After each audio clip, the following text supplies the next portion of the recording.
This is a video on using my HitchHiker spinning wheel, which you see right there. I have quite a bit of Navajo Churro wool to spin, and my HitchHiker wheel basically will spin anything. It's a little bit different from your average spinning wheel.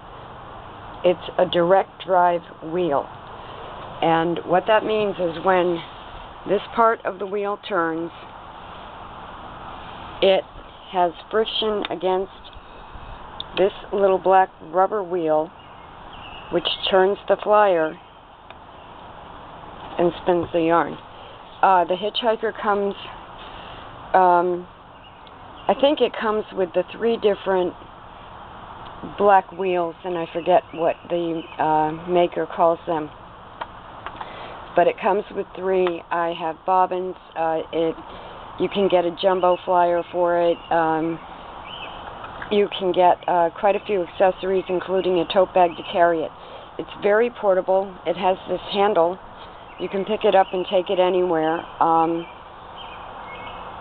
Some people say the direct drive wheel, the action of it might be a little difficult to get used to, but it's a very easy wheel to use. I'm going to hopefully spin about 5 bags of Navajo Churro bats at the least today. I have quite a bit of wool to spin, but I'm going to start with these because I'm using them for a bedroll project. I have the wool over here in bags, and I will be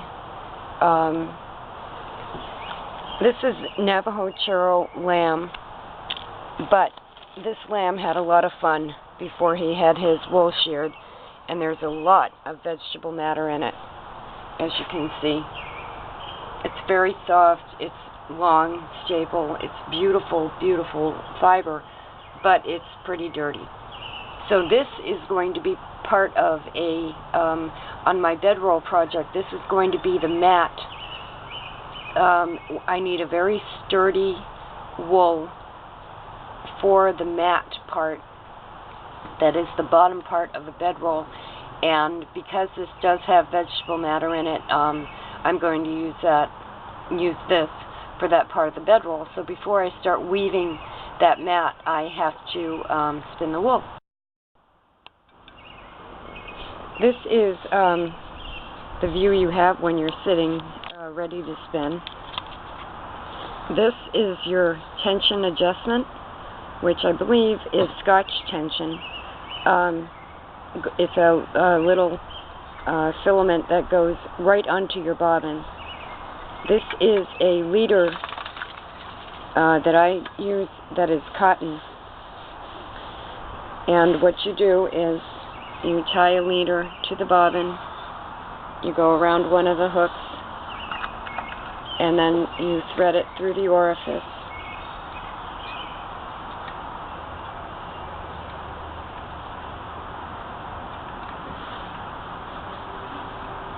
And by doing that, you are then ready to spin. Now the direct drive action,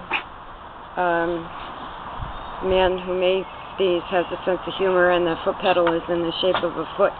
The direct drive action is right over here, and you just have to kind of get used to not going backwards. So I usually spin the flyer to the right and get my foot going in the right direction with the wheel. And the bobbin and the flyer are empty, and that's why it's so loud. But as you can see, you just have to get used to it. And once you get used to it, you get going. Now, I'm using the medium, the larger size little black wheel here because I'm spinning wool. The smaller, there's a medium size and a smaller size. And the size of the wheel, the black wheel that you use, will affect the ratio and your ultimate amount of twist that goes into your fiber.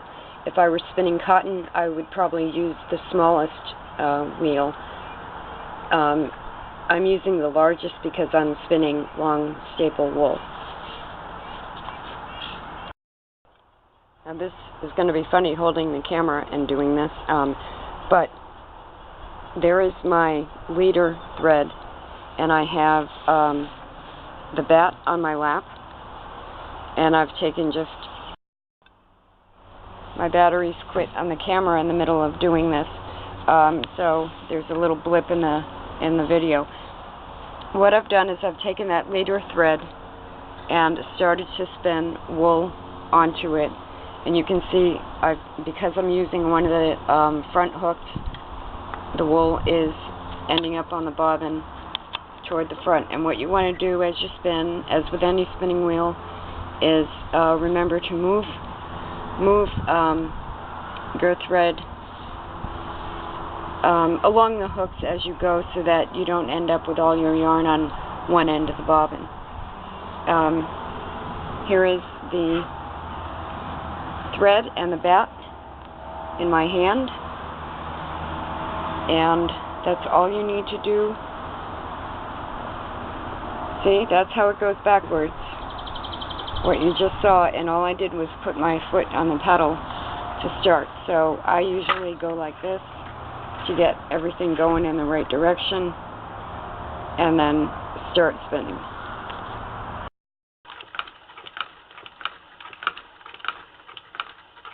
You can hear that the wheel makes a little bit of noise as the foot pedal hits the bottom base of it. You get used to it. My dog doesn't like it, but she tolerates it. The only oiling points you really need to worry about are right here. You can oil this piece of leather, and you oil where it goes into the foot pedal.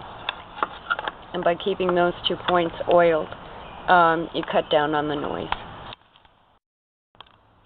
Okay, when you have the bobbin full, this isn't full yet, but when you do have the bobbin full and it's time to change this, you can do a couple of things. The whole flyer unscrews from this, and you can just throw on another bobbin.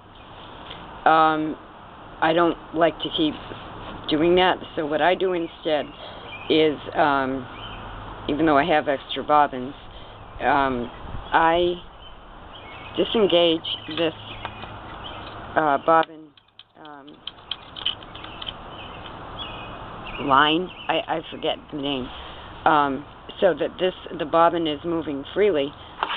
And I use, these are about 3 feet long, and I have several of them, 3 of them. I take the yarn, now the bobbin is moving freely. This is an ankle loom, very nicely made ankle loom. I've had them for several years, and they're wonderful as ankle looms. They're also absolutely wonderful as a place to park your wool. So what I do, I tie one end to the main adjusting rod on the ankle loom, and you'll notice it's extended at the full tension point. And then I simply wrap, if it'll stay, I didn't tie it tightly. If it'll, I wrap the yarn right off the bobbin. You'll see that this yarn has some lumps in it because I was holding the camera and not really worried about how perfect the yarn was. I wrap the yarn around the ankle loom like that, right off the bobbin. I then re-engage the little tension line and start spinning again, fill the bobbin again, add it to the ankle loom. And by doing that, you can just keep spinning and moving the yarn and get a really good-sized skein on this ankle loom, which you then tie into a skein, which I do by securing the yarn at about 3 or 4 points around it. I pop it off the loom, twist it into a skein. I set the twist I fill a dishpan size container about half full with warm water, and I throw the yarn skein in. I then boil a teapot full of boiling water and pour that boiling water into the dishpan, and then I let that sit for about 30 minutes, and that sets the twist in the yarn.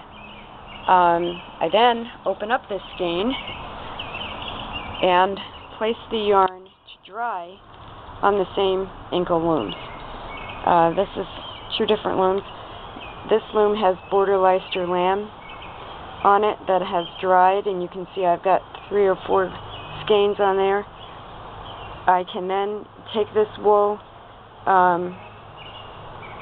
cut my ties. You'll see down here I have this tied right here. I cut that. I can leave it right on the loom the way it's on there, and I cut the tie and wind the wool into a ball right from the inkle loom. So my spinning wheel and these inkle looms really are all I need to get the wool into skeins and dry, and then just roll them up into balls. These two colors over here are Navajo churro, and you can see this black Navajo churro also has a lot of vegetable matter in it. And as I spin, if I were spinning for clothing, I would have, well, I wouldn't have used this wool because it's got so much vegetable matter in it. I could have probably taken more time spinning and picked out more of it. But then, as you weave it or knit it, more of that will also come out, or crochet it. More of that will also come out. So, depending on, this is going to be for rugs or for utility type items that I use myself, so I wasn't really concerned about the vegetable matter. This is white Navajo churro that's very nice, and this I would have, and probably did take more care with. And you can see I've spun. Well, the border Leicester is to a light DK, or some of these skeins are a fingering weight. These will basically weave or knit at worsted weight, which is a good average weight. You can apply yarns using the spinning wheel. Simply by taking 2 leaders, a lead from this and a lead from that, and using the spinning wheel to ply them together. And that's using my HitchHiker spinning wheel.